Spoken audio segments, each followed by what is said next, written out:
Mael pala ang kalifiin ko. Di ko kinaya hanggang sa nalaman ko na sobrang sakit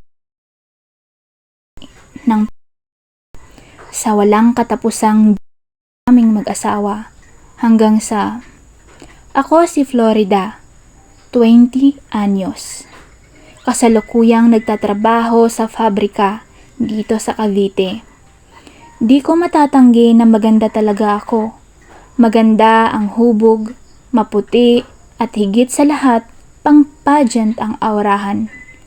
Ngunit sa hirap ng buhay, nagtrabaho ako dito sa pabrika.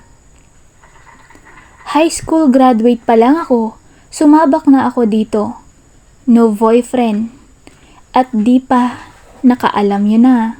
Lapitin ako ng mga lalaki. Pero ni isa, wala akong nagustuhan. Hanggang sa mayroong bagong pasok sa trabaho. Si Rico. Napakagwapo at unang tingin ko pa lang ay ramdam ko ng bagay kami. Wala pa siyang isang linggo ay niyaya na ako nitong kumain sa labas. Mamasyal, kumbaga mag-date kami. Same kasi kami ng duty kaya naman sabay kami lagi. Ang nagustuhan ko sa kanya ay hindi siya mael kapag kasama ko. Ngunit mamaya, ikukwento ko pa ang detalye. Hayaan niyo munang ikwento ko kung paano kami nagkakilala.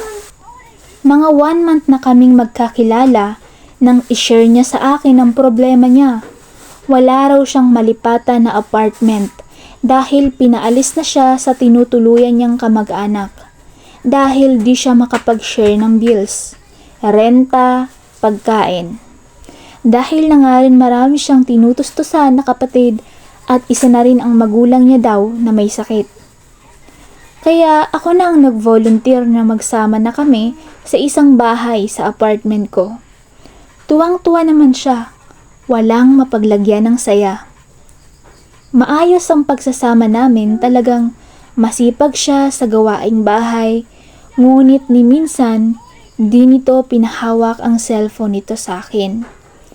Pero okay lang naman dahil may tiwala ako sa kanya. Maaaring nagtataka kayo at bakit bumigay agad ako sa kanya. Di ko alam. Unang pagkikita pa lang namin talagang minahal ko na siya. Walang araw o gabi na wala kaming alam niyo na. Siguro nakakalima kami na exercise sa buong araw. Mas malala pa kapag day off, lalo't sabay kaming day off. Madalas halos mapunit na ang sedula ng bataan. Naiiyak na lang talaga ako. Hindi dahil sa abot langit na saya, kundi sa di ko na kinakaya. Dumating din sa puntong nagvi-video kami dahil yun ang gusto niya. Memories daw. Kako, sabi ko, bakit naman? Kailangan pa ng memories if forever naman tayo. Ngunit sa ganong salitain ko, talagang napatahimik siya. May mga araw na naliligalig na ang kapitbahay namin dahil apartment nga ang aming tinitirahan. May punto din na napapasigaw ako dahil sa alam niyo na. Nagkaroon din ng pagkakataon na sinasabayan na kami ng kapitbahay sa tuwing ako ay napapasigaw. Sa ginagawa namin. Rinig ko din ang kabilang kwarto na ganun din ang ginagawa. Mag-asawa din naman ang aming kapitbahay na kapag lumalabas ako ng bahay ay talagang grabe makatingin. Na para bang di pa nakakatikim ng hilaw na karne. Minsan ay nag-date kami sa sinihan. Kahit doon ay hindi pinapalampas ni Rico ang masaganang pag-ani ng aking palayan. Nahahalata na din ng mga katrabaho ko na parang namumutla ako sa trabaho. Dahil na rin siguro sa pag-overtime ko sa trabaho, dagdag pa ng pag-overtime pag-uwi sa bahay. Hindi ko alam kung bakit walang sawang mag-ani ng bukirin si Rico.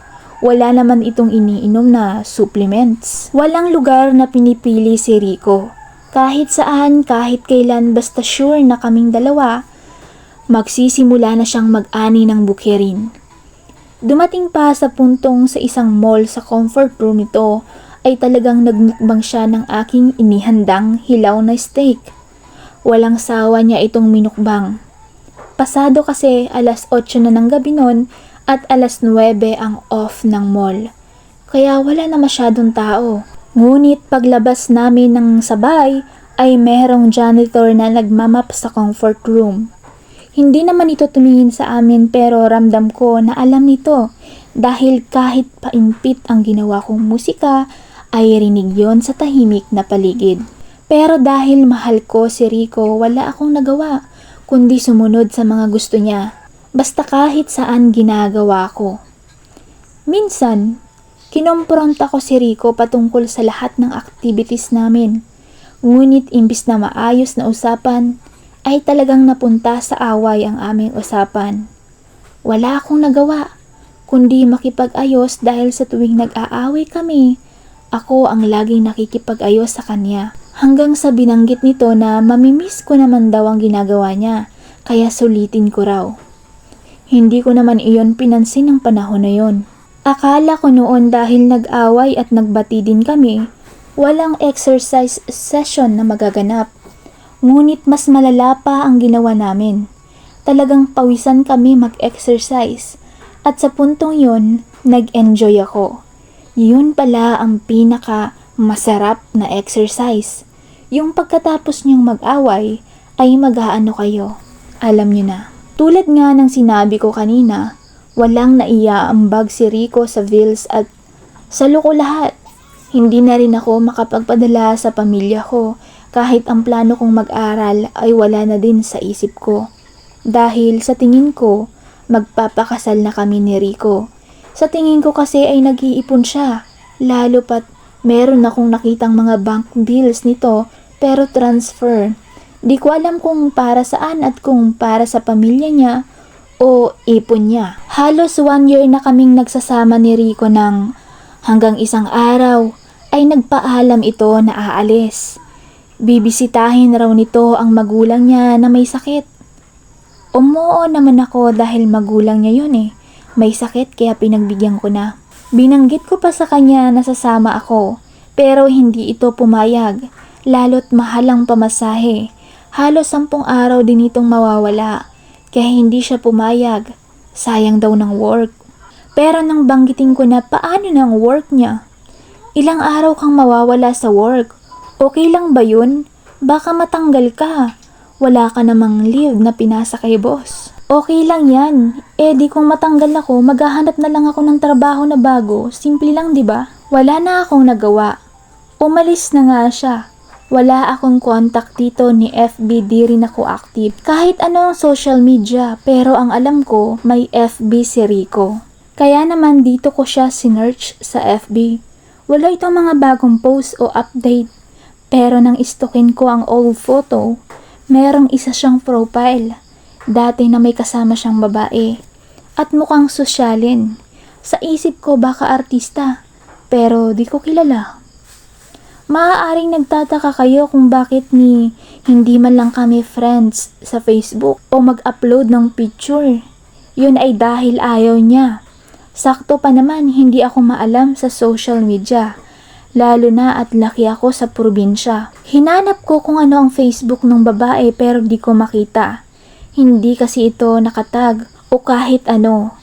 Iilan lang ang upload ni Rico at halos profile picture lang ang photo upload niya at humaylay talaga sa akin yung babae. Hanggang sa lumipas na ang 10 araw. Bumalik na si Rico.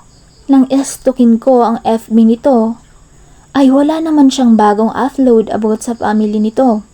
Ni bagong upload na feature ay wala. Gusto ko sanang tanungin si Rico patungkol doon, pero nalimutan ko din agad dahil mas nauna ang pagkamiss ko rito.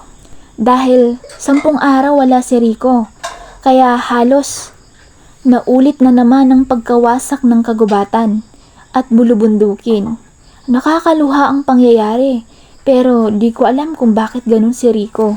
Halos araw-araw na naman kami nag-exercise dahil may pagkaselos akong naramdaman dun sa profile picture niya na may kasamang ibang babae pero old photo na eh. After 1 year naming magsama dito, dun ko na ginalingang gumiling ng karne. Talagang walang sawa at halos mapahiyaw ako sa sarap ng aking niluto na putahe. After ilang days ng pagbalik niya, ay di na talaga ito bumalik sa trabaho, kaya tinanong ko na ito. Rico, di ka na ba babalik sa trabaho? Halos ilang araw na din na. Siguro papakasalan mo na ako, no? Marami ka ng ipon eh. Ha? Anong sinasabi mo, Flor? Rico naman. Matampong sagot ko. Flor, ikakasal na ako. Pabulong pero nakakabingi ang salita nito. Bakit? Bakit, Rico? Paano? Kaya ba ayaw mong ipahawak sa akin ang cellphone mo? Kaya ba di ka nag-aambag sa bills? Katawan lang bang habol mo sa akin? Sobra akong umiyak pero wala. Nabuntis nito ang matagal niya na palang fiancé na nakita ko sa Facebook. Sakto bagong dating ito galing abroad. At sabay pa sila nag-iipon.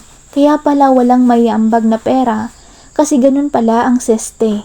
Mas pinili niya ito dahil mas kilala ito ng pamilya niya. Kahit pamilya at GF niya ay talagang akala ay maganda ang trabaho niya at malaki ang sweldo. Lahat naman ito ay inamin niya. Lumipas ang buwan na wala siyang paramdam. Nang istokin ko siya sa FB ng babae, ay naka-profile na ang kasal nito, halatang bongga at masaya. Sobrang sakit. Walang kasing sakit ang ginawa niya. Kaso nga lang, di ko pa rin makalimutan kung paano kami nagmukbang. At totoo ang sabi niya na darating ang araw na mamimiss ko din ang mga ginagawa niya.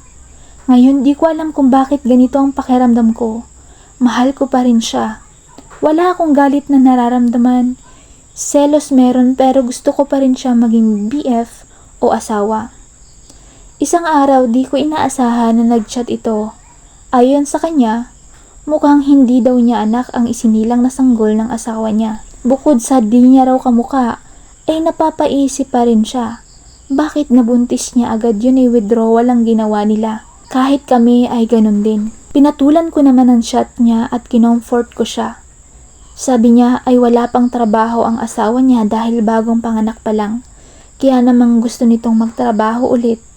Dito malapit sa akin. Ngayon di ko alam kung papayag ba ulit akong magsama kami at ipagpatuloy ito. Sana ay makahingi man lang ako ng payo. Kahit papaano dahil baka sa sunod niyang pagbalik, mabuntis na ako. At paano na ako? Kabit? Paano na kaya? Paano na itong problema ko? Paano na ang sarili ko? Sino ang pipiliin ko? Ang sariling kapakanan ko o ang makasama si Rico?